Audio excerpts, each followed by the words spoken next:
You're with Douglas Elliman. I'm with Douglas Elliman, yes. Why don't you tell me a little bit about you and your is there a team?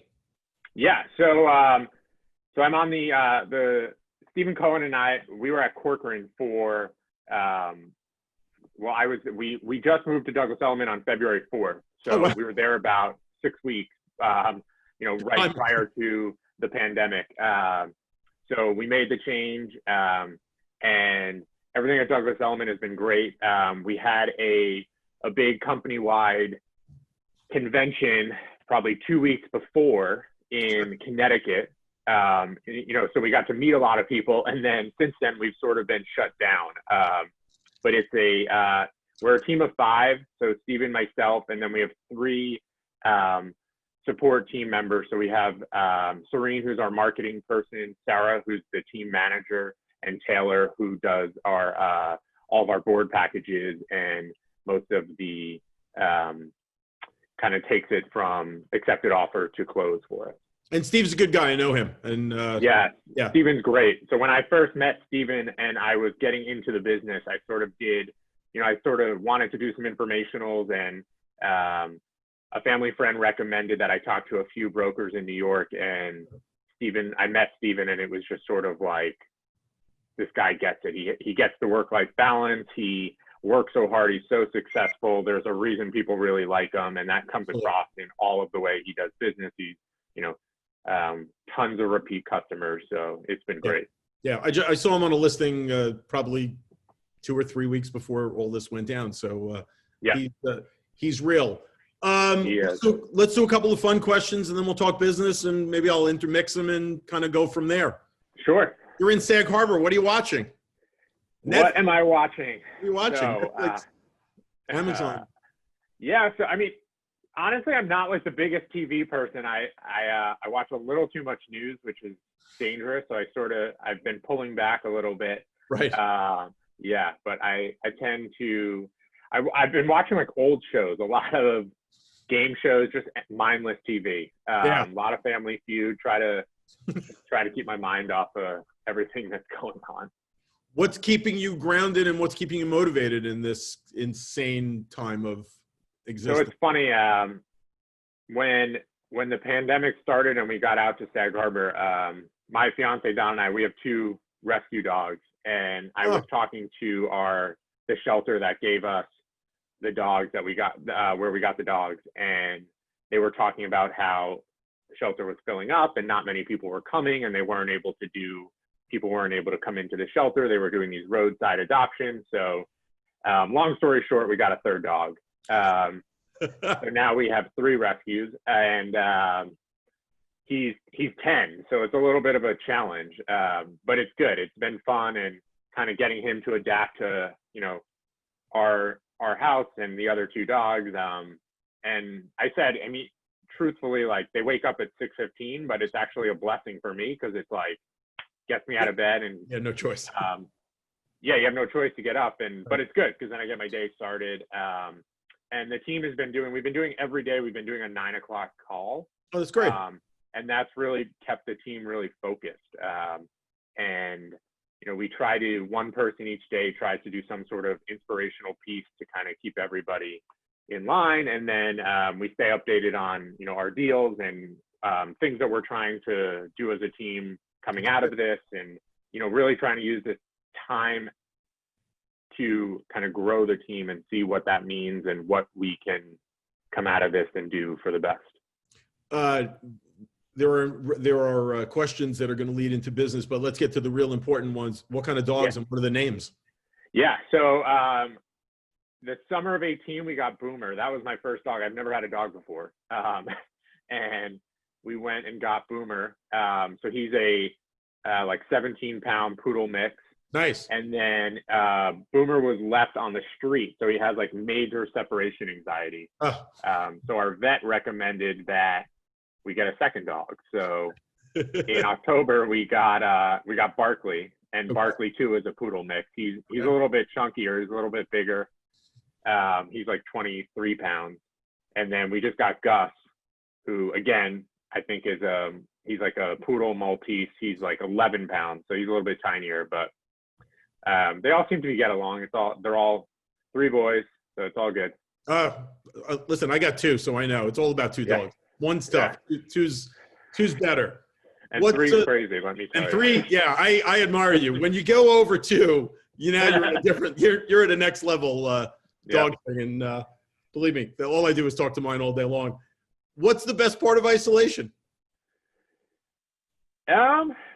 It's funny. I mean, I think for me, like, trying to keep a routine, and that's what I was saying, is like the dogs kind of helped with getting me awake, and you know, and then I think in the beginning I was eating so many peanut M&Ms, and it was like my birthday, and I was having cupcakes, and I was like, oh man, this is gonna be a tough. But you know, I've been trying to get outside and run and just keep busy, and just trying to come out of this thing not worse than, you know, I was going into it. Really. But yeah, I think the isolation, I mean, you know, it's been tough. There's been, you know, times where it's been quiet, but I think it's also been kind of nice to slow down a little bit and not have the New York rat race that we're all so used to. And, you know, there's some mornings where I'm like, just thinking what my day would be like if I was in the city and rushing to a meeting or rushing to a client, and just kind of enjoying, you know, the time. And there's going to be a ramp up time. It's not going to be just boom, go. You know, none of us, no matter how much running you're doing, you're not ready to start running at that. I think we're all going to have to put the training wheels back on and get back to. I'm thinking we're going to start around 10:30, 9 o'clock, and then we'll just start working it backwards. It's exactly. It's interesting. Have sweatpants, if you're a runner, have sweatpants become old yet? Oh, I have like my daytime sweatpants, and then around 6 o'clock I try to change into like more formal else. Yeah, my formal wear for the evening, and then I find myself back in pajamas at like 9 o'clock. So. Okay, that's great. Yeah, it's just one. It just melds into one thing. What's the best meal you guys have had in isolation? So Don is from Louisiana. I know. So he's knows a big crawfish. Food. Yeah, he knows Louisiana food. And there's a restaurant in Louisiana, Tony's, and he ordered a pretty big shipment from Tony's. So we had delivery. So we've been eating a lot of crawfish, a lot of shrimp, a lot of crab legs, and then we were put in contact. Some of the fishermen out here on Long Island, they haven't been serving the restaurant. Sure. So we bought some of the scallops that they caught off of Montauk, and those have been pretty good. So no complaints here. No complaints. Tell Don, my feeling about food from New Orleans is this: the worst meal in New Orleans is better than 99% of the best meals anyplace else. I feel like every time we go down there, all I do is eat. So you should be very proud that you haven't put on like 40 pounds eating that kind of food. You look great because the food is it's not. You come back even to New York, you go to New Orleans and you come back here and you have, you know, phenomenal restaurants and everything tastes like sand for a week. Exactly. Yeah. It's great. Oreos. Yeah, we had Don's mom was with us for the holidays, and whenever she comes, she cooks up a storm. So we've also been eating that a lot because we have a freezer. So we had a lot of food in the freezer. So that's awesome. Heating up her food as well. I'll put a GPS on you and track you guys down. Oreos, original double stuff or mega? Ooh, I could probably eat a whole sleeve of Oreos, regular Oreos, in one sitting. Done. Yeah. Done. And are you guys Walmart, Target, or Amazon people? We've been doing a lot of Amazon right now. I feel like there's something coming every day, but we do love Target. We do love Target. It's like Christmas every day.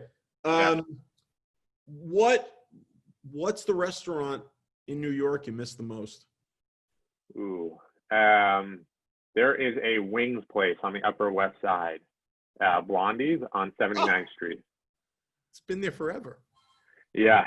And Don and I love to go there on Sundays and sit at the bar and have wings and onion fries and so sweet potato fries. And that's definitely that experience I'm missing the most because, you know, we just can't recreate that right now. Are you a Jacob's pickle kind of? I do love Jacob Pickle. Yeah. I do love Jacob Pickle. Yeah. Right down the street. I could walk you right down Amsterdam in my mind, and I'll start drooling from the side from all the great food. What about reading? Can you read in this? Do you have the focus or no? You know, I'm not doing a lot of. I mean, I feel like I'm again reading a lot of articles and spending too much time online. And finding myself just going down the rabbit hole of articles about the pandemic and different opinions. So reading a lot of news, but that's probably not a good thing. No. What'd you want to be when you were a kid? What did I want to be? I think, you know, definitely something in traveling. I've always had an interest in traveling and seeing the world. You know, so maybe. I don't know. I never really like had that one, you know, I want to be a scientist or I wanted to, but definitely wanted to travel the world and see it. Travel book. Yeah, always have that. Before we get to the business stuff, I'll go through a couple of, what's your favorite pizza topping? Ooh, I am a pretty classic pepperoni, like the small pepperonis and crispy. I've been doing these Q&A for about 2 months. It's the number one answer. That's it. If you're a Family Feud guy, it's the number one answer. Yeah. That's it. Onion rings or French fries? Ooh, onion rings. Good. And pickles? Yes, or you just don't understand it? I could take it or leave it. There you go. Yeah. I'm not asking you dogs or cats because you have three. Yeah, I think I've already. That would be pretty stupid. I was a cat person growing up. Really? Yeah, and then at 35, 34, I became a dog person, and now I get the dog people. You get the dog people. Yeah. Where's your happy place? The beach. I think definitely, and and I think that's been this time just being so lucky to just walk on the beach, run on the beach, take the dogs to the beach. It's just sort of like a calming place. And it's great, and it's a great town you're in too, which makes all the difference. What's the first thing you want to do when the green light goes on without a mask? I think a rooftop party in the city with friends would be nice. Just on an amazing summer evening, just have a bunch of friends up on a rooftop somewhere. Well, is it getting warmer out there? Because it's gorgeous here today. Yeah, it's nice enough. It's a slow ramp. It's a gorgeous day, but it's still a little chilly. But. Yeah, it's a slow ramp. All right, let's talk business. So, how's the team? What's going on? And what's traffic like or deals being done? Tell me what's happening. Yeah, so the team is we're a very close-knit team, and I think that's helped a lot the last 2 months now. I think when the pandemic hit and we decided to do that 9 o'clock call every morning, I don't think any of us realized like how important that was going to be to keeping us all functioning and focused. And I think everyone on the team has their own jobs and their own tasks, but we really work together and have great chemistry. And I think, whether it's been professional or personal, whatever comes up over the last 2 months, like that's what we've talked about in the morning. And I think it's really, we put a major focus on marketing the last 2 months to just try to, stay current and stay in contact with people. That's a big thing for us. But we've done a ton on Instagram. Both Steven and myself were doing Instagram lives each week. So that's been great. We've tried to do newsletters and just really stay in contact, not even from a business standpoint with our clients, but just really stay, talking to people and just making sure everyone knows that we're here. And, I don't think anyone has the answer. I don't think anyone knows what it's going to look like in 6 weeks or 3 months or 9 months. I think anyone who tells you they do, it's like, well, how? Right. But I think knowing that we're giving all the information we have right now is, the best we can be doing. And I would think driving a team and being part of a team, the actual being part of a team is an incredibly motivating thing.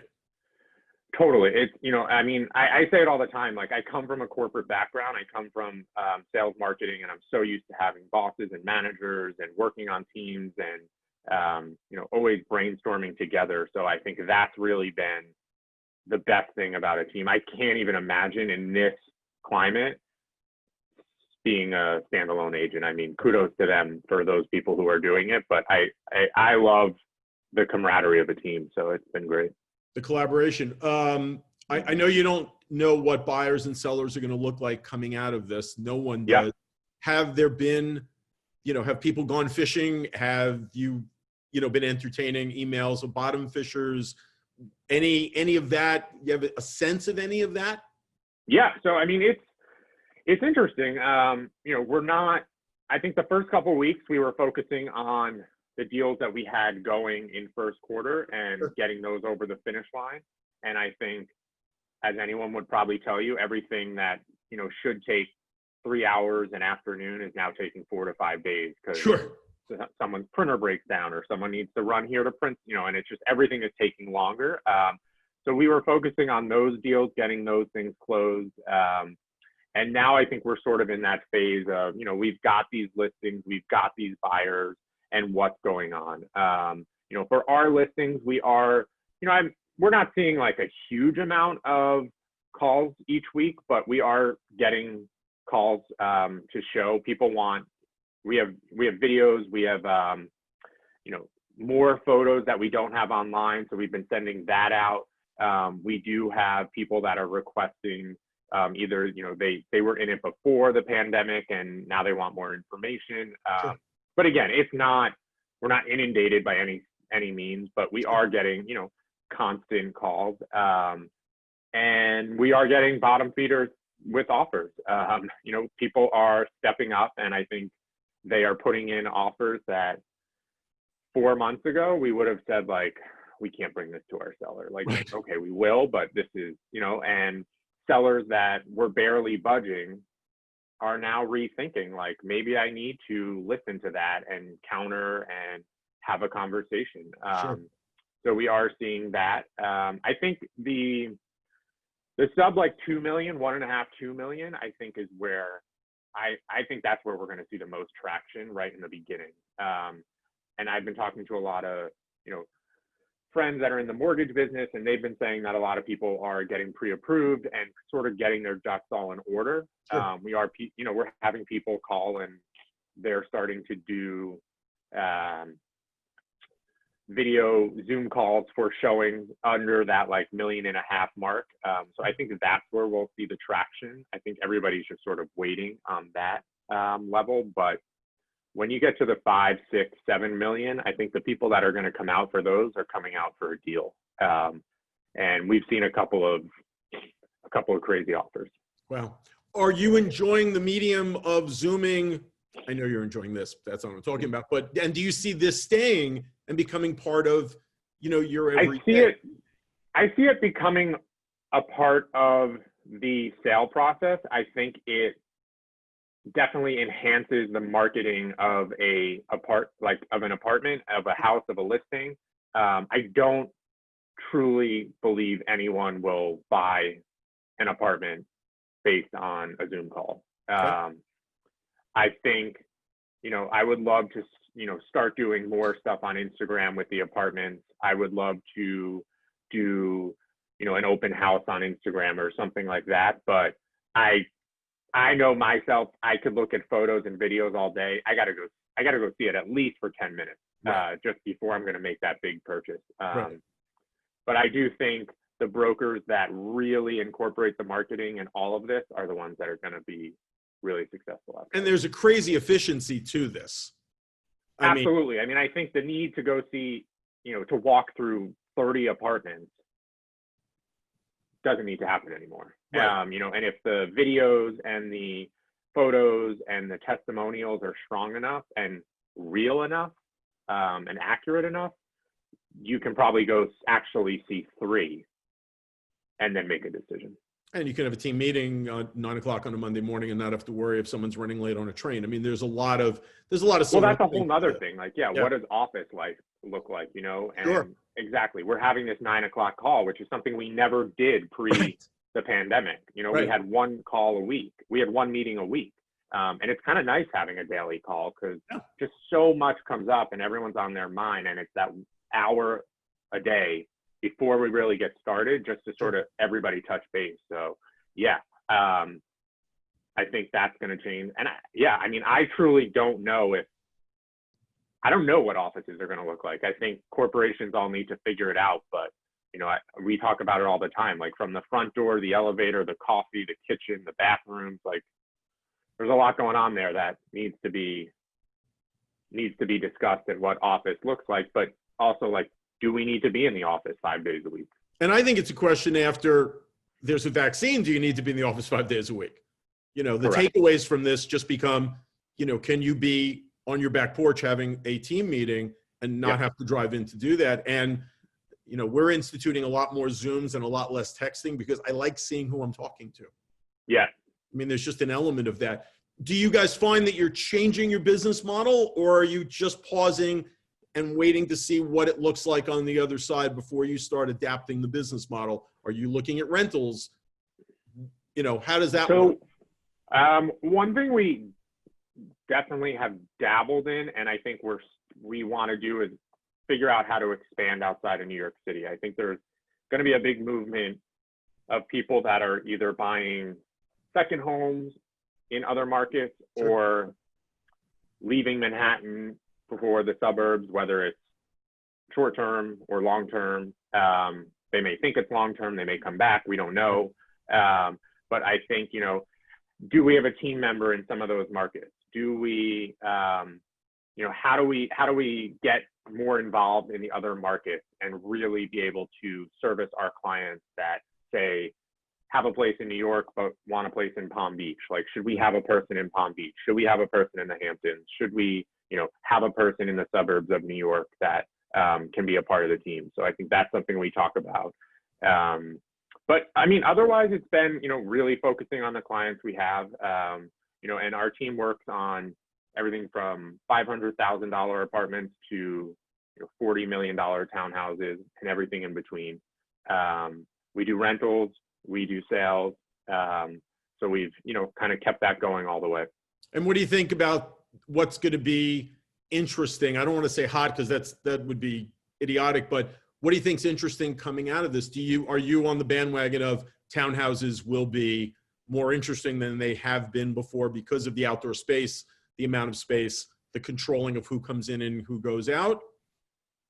I think townhouses are super interesting. I mean, people were talking about that, you know, at the end of March, and I think it's a brilliant theory. I think townhouses have struggled in New York in recent years, and I think you will see, you know, because even some of the nicest buildings and condos and co-op buildings, you still have the revolving door and the doorman and the elevator and, you know, the garbage chute and the mailroom, and there's a lot of touch points, and I think people are just going to think about all of that. You know, having a gym in the building is great, but do you want to use that gym? You know, having the common space. I think all of that are questions that we have to ask. And again, I think we're not going to know the answer. I personally believe this is different than anything New York has been through.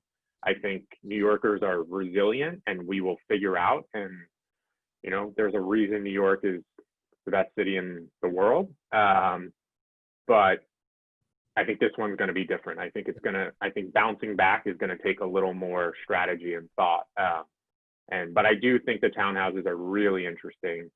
But I could also see I could see people downsizing in New York to keeping a smaller place and spending a lot of time 3 days a week out somewhere else, and then coming into the city for 2 nights because they have meetings and they're going to block all their meetings. I don't know.